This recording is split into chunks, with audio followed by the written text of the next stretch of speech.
c'est Stéphane, votre ingénieur consultant en système d'information.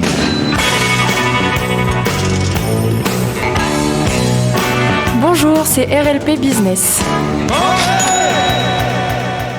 Bonjour et bienvenue dans RLP Business 102.3 sur RLP dans le Périgord depuis nos studios avec deux invités aujourd'hui. Nous allons parler création d'entreprise, nous allons parler concours. Vous avez une société ou un projet de société dans l'innovation, le numérique ou la transition écologique. Vous pouvez participer au concours de création d'entreprise, les défis Cap Inno, avec la Chambre du commerce et l'industrie de la Dordogne, ainsi que plein de partenaires. Pour en parler avec nous aujourd'hui, nous avons Aurélie Briand, responsable de la pépinière d'entreprise Capacité. Aurélie, bonjour. Bonjour. Et le vainqueur de l'an dernier, Jean-Luc Antoine, que vous commencez un petit peu à connaître ici dans la haute technologie. Jean-Luc, bonjour. Bonjour Stéphane. Nous parlons donc de tout ceci, c'est le sujet de cette émission. Ne bougez pas, c'est juste après ça.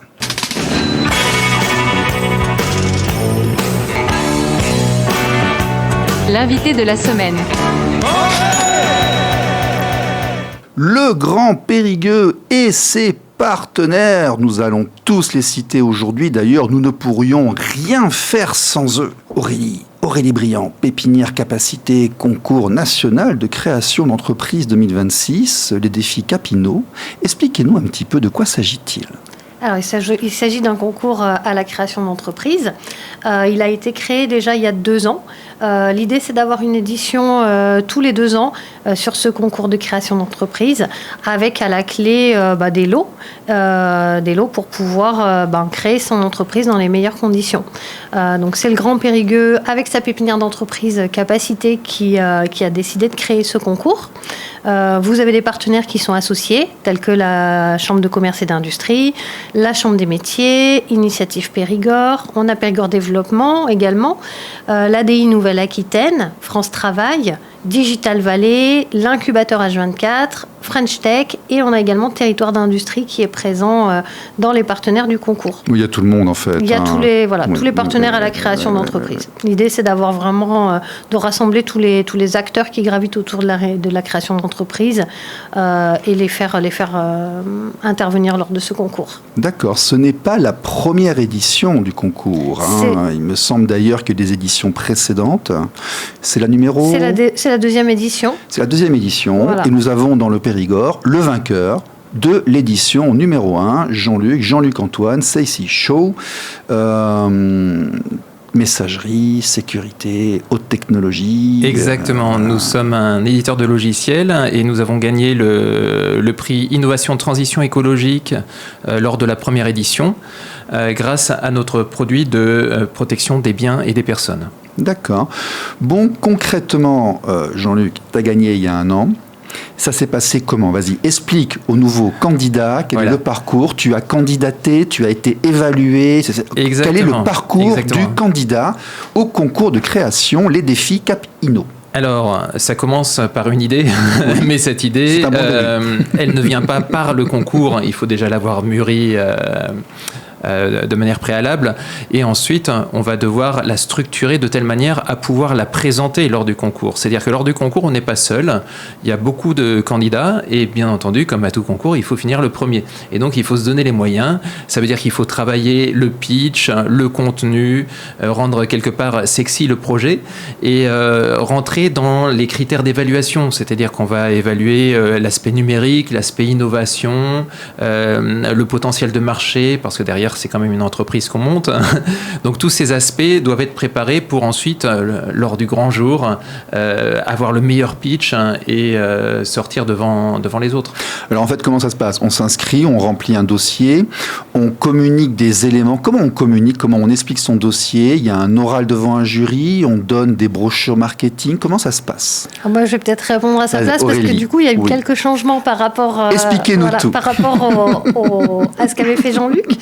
Donc, il y a effectivement un dossier de candidature à remplir qui est téléchargeable sur le site du Grand Périgueux. D'accord.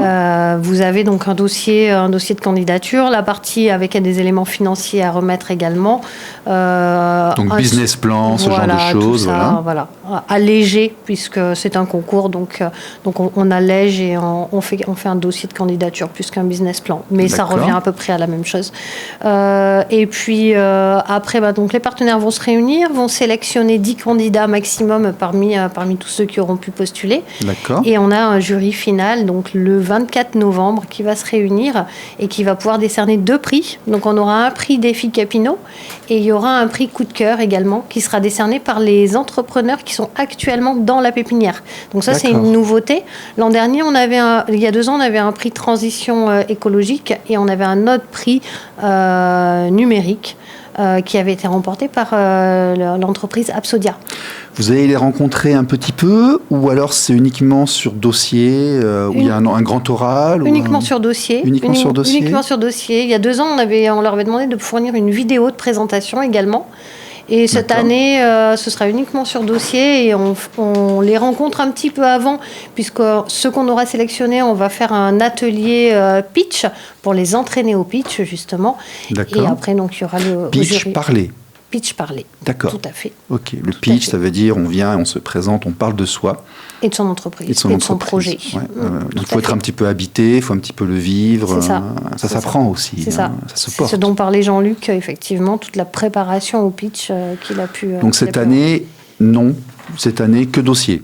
Uniquement dossier. D'accord. Jean-Luc, l'an dernier, tu as dû te présenter, tu as dû parler un petit peu. Oui, tout à fait. Et effectivement, il faut savoir convaincre dans le pitch. Hein, c'est tout un travail. On n'a qu'une seule occasion de faire une première bonne impression. Et donc, quelque part, il faut avoir travaillé pour que ça soit rodé. Et c'est ce qu'on appelle en fait le dry run hein, au niveau de la préparation. C'est-à-dire qu'on ne vient pas improviser le jour où il est nécessaire de convaincre. Il faut que ça soit fluide, que ça soit travaillé, qu'on ait ajusté l'argumentaire, les éléments pour convaincre.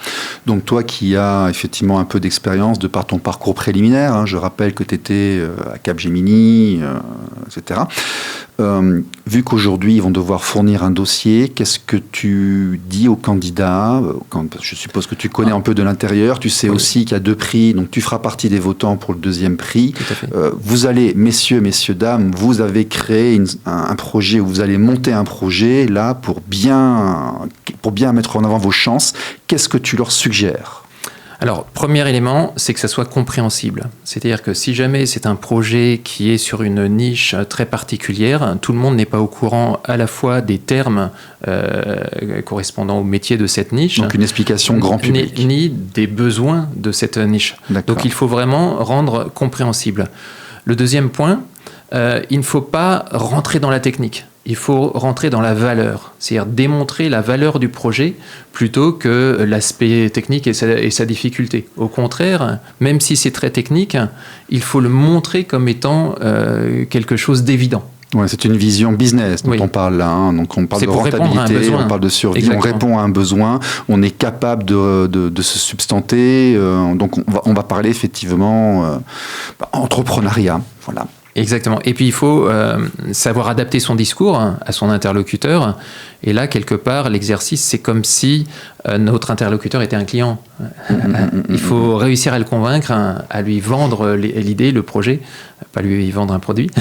Donc, on fait un petit mémoire, pas de 200 pages, mais on donne quelques pages, quelques éléments avec des couleurs et autres pour expliquer ce qu'on fait. Oui, alors dans cette explication, il y a du storytelling, il faut que ça s'enchaîne, on ne passe pas du coq à l'âne, il faut que l'enchaînement soit évident et quelque part c'est un apprentissage pour l'interlocuteur, c'est-à-dire qu'il va suivre le fil guidant pour comprendre vraiment ce dont il s'agit. Oui, puis de toute façon, si vous voulez vendre votre produit, il va falloir déjà commencer par savoir vendre votre projet. Exactement. Voilà. Aurélie, le jury, en fait, il attend quoi cette année ? Qu'est-ce que vous voulez mettre en avant ? Qu'est-ce que vous cherchez ?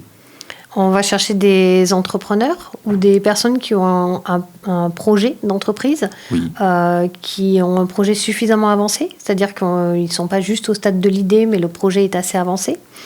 avec effectivement une notion de rentabilité économique. Il faut que derrière l'entreprise soit viable et dégage de la valeur en fait. Un petit plus également pour les entreprises qui ont pour projet quand même de créer de l'emploi.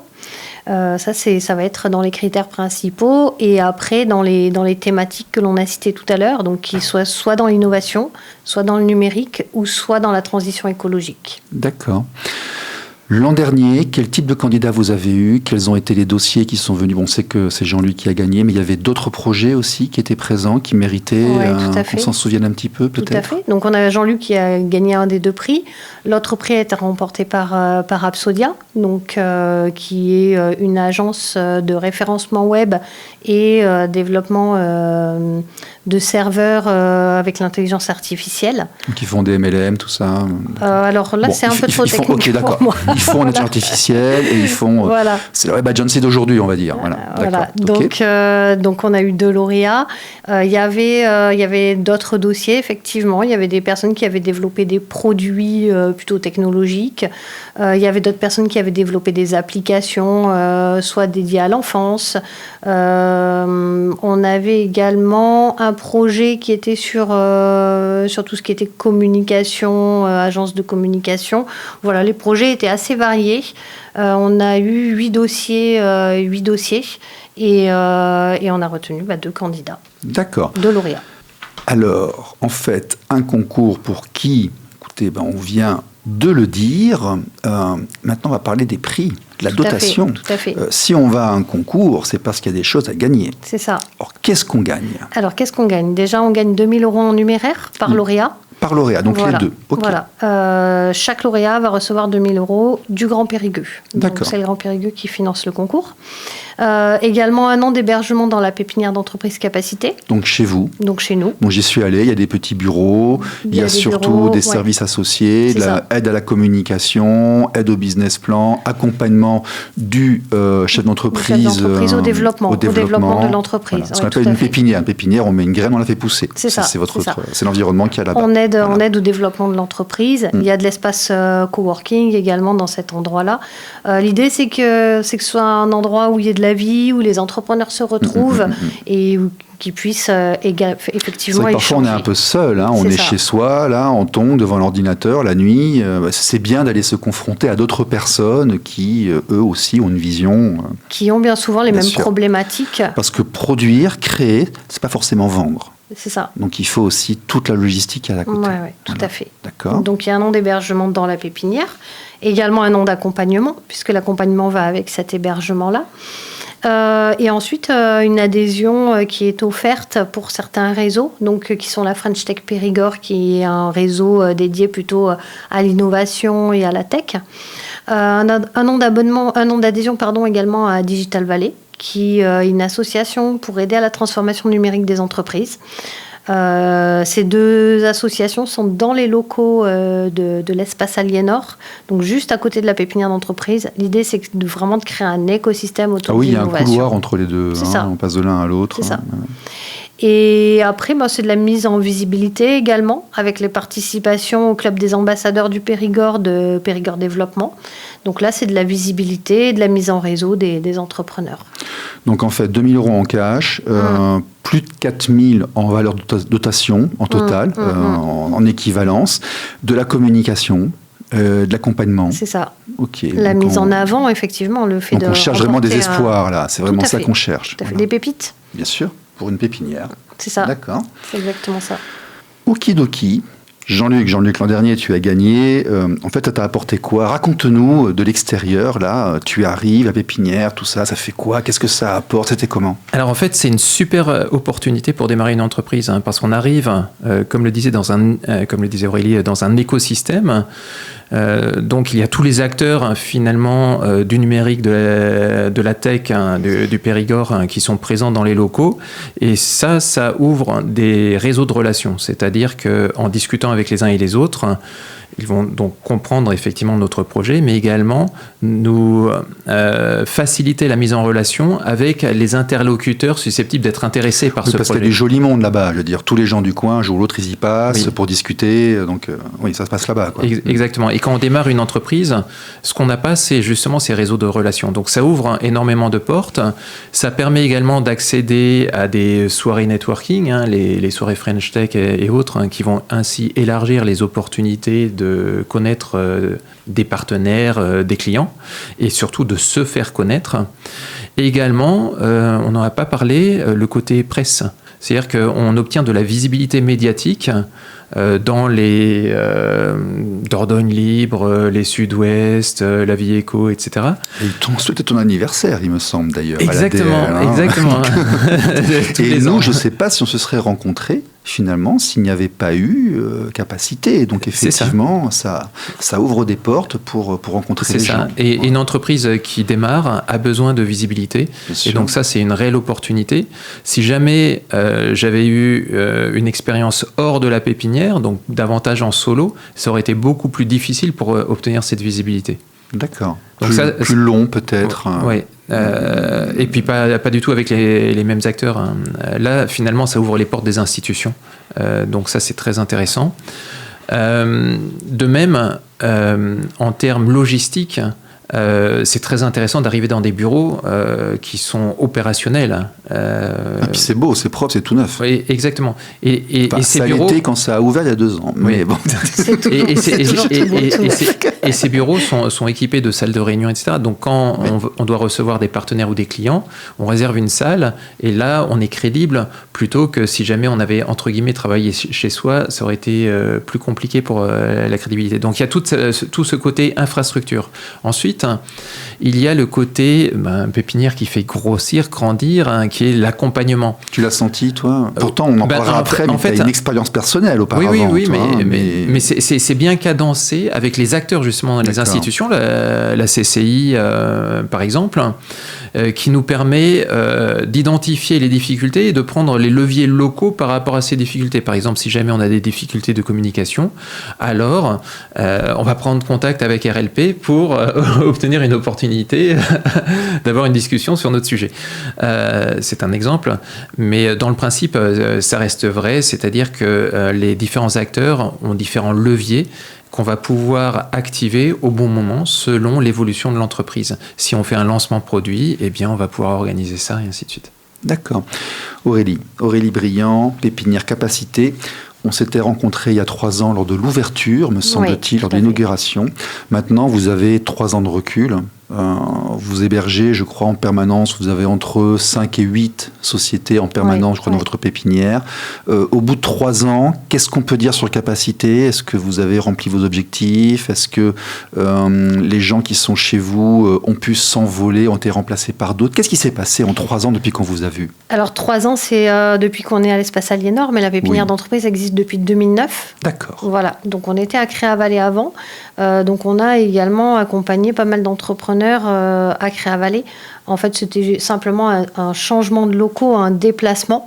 Donc il y a pas mal d'entrepreneurs qui sont sortis effectivement de la pépinière d'entreprise.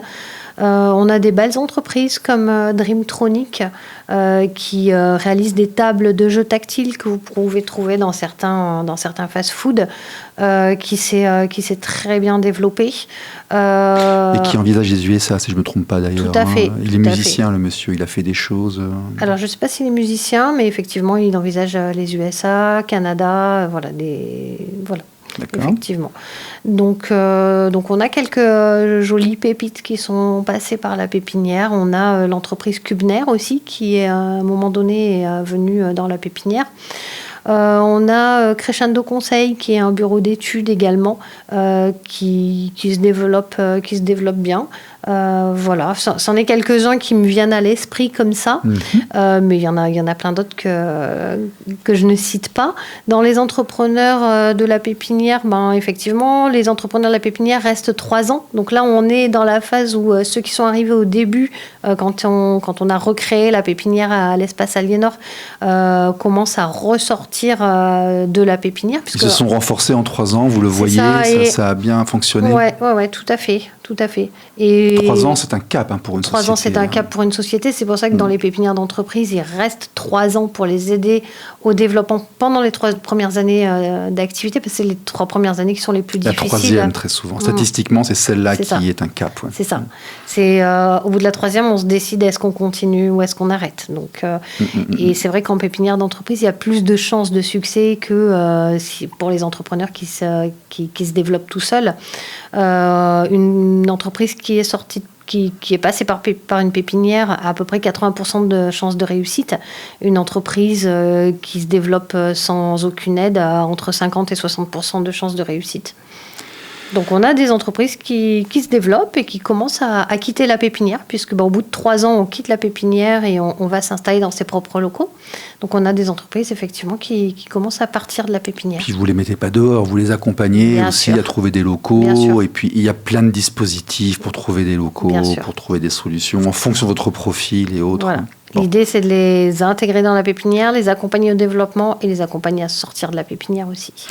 Alors, j'ai triché un petit peu. J'espère que je ne vais pas trop dévoiler de choses, mais j'ai envie de savoir. Je suis face à un entrepreneur qui a une expérience assez conséquente, notamment dans l'entrepreneuriat et l'encadrement de l'entrepreneuriat. J'ai devant moi quelqu'un qui fait de la levée de talent depuis, on va dire, une dizaine d'années.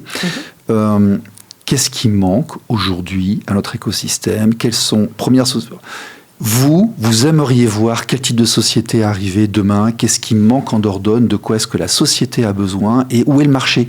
Voilà, qu'est-ce qui vibre aujourd'hui? Il faut aller vers où? C'est une question bien difficile, je trouve. Non, moi, j'ai des éléments de réponse. Vas-y, Jean-Luc.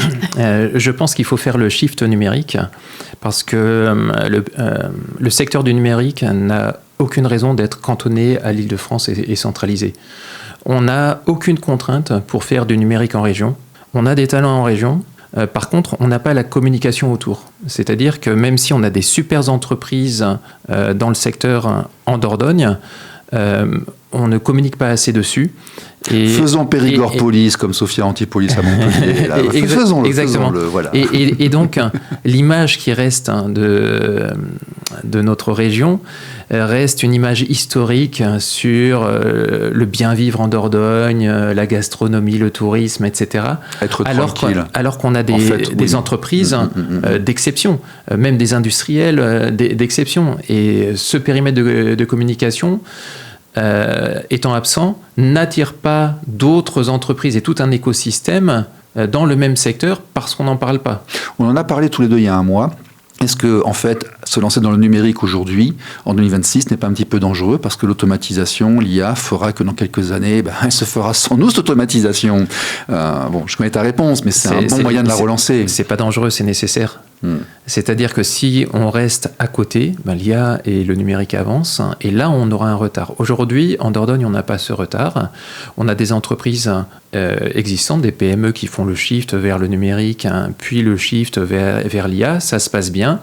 Si jamais on laisse passer le train de l'IA, ça se passera moins bien. Donc c'est une nécessité. C'est comme quand le PC est arrivé dans les années 90. Il y a ceux qui ont pris le train et ceux qui ne l'ont pas pris. Et on a vu les effets plus tard. Tout à fait. D'accord, ok. Et puis on voit effectivement qu'il y a beaucoup de personnes qui ont des projets autour de l'IA. Ce qui n'était pas le cas avant. On a eu...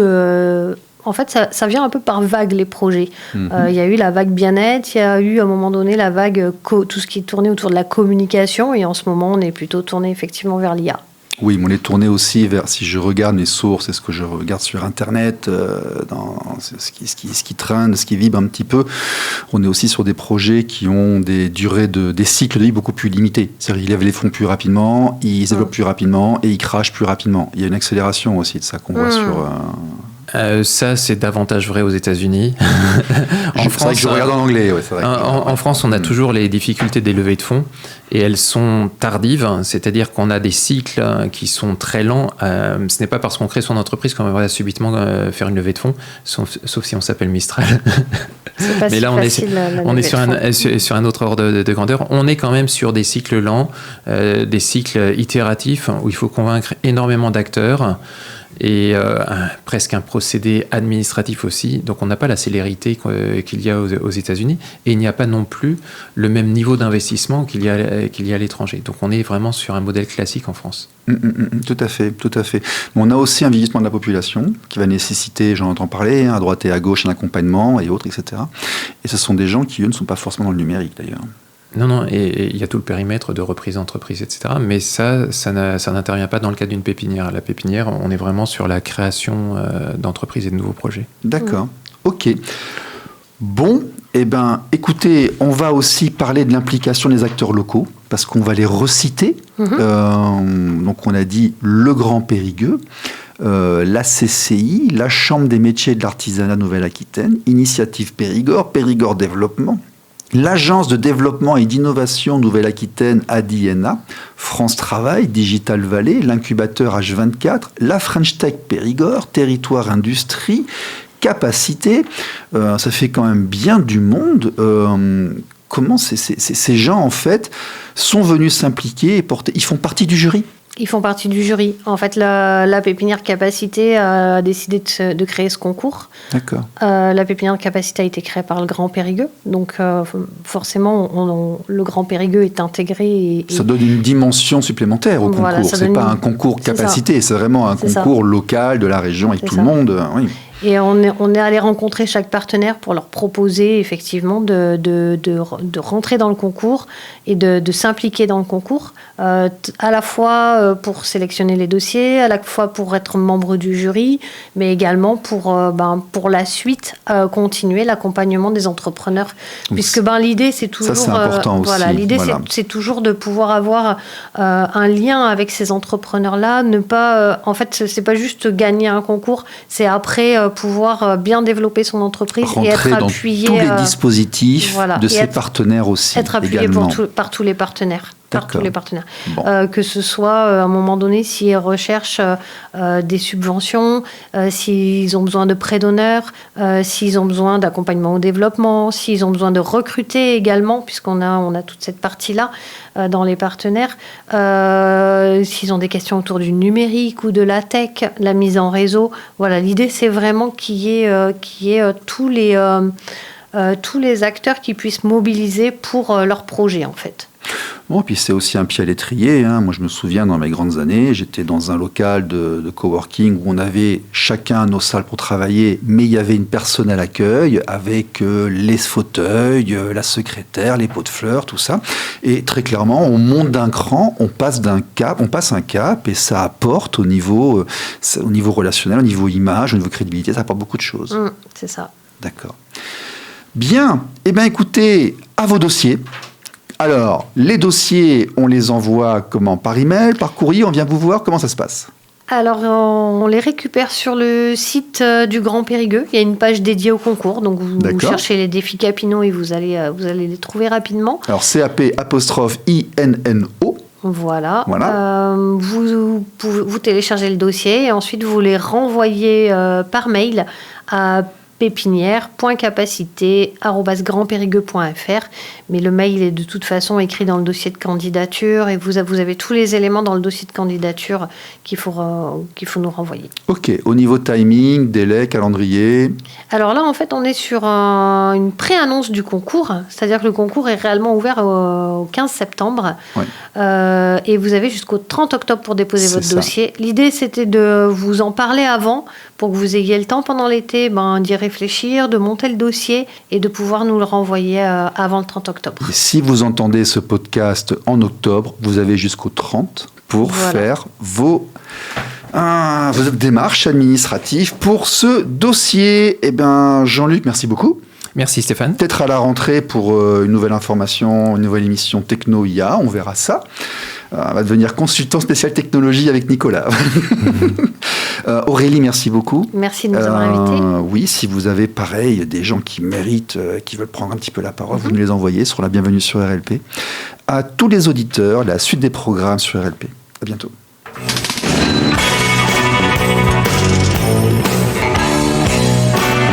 RLP Business. RLP. Radio libre en Périgord.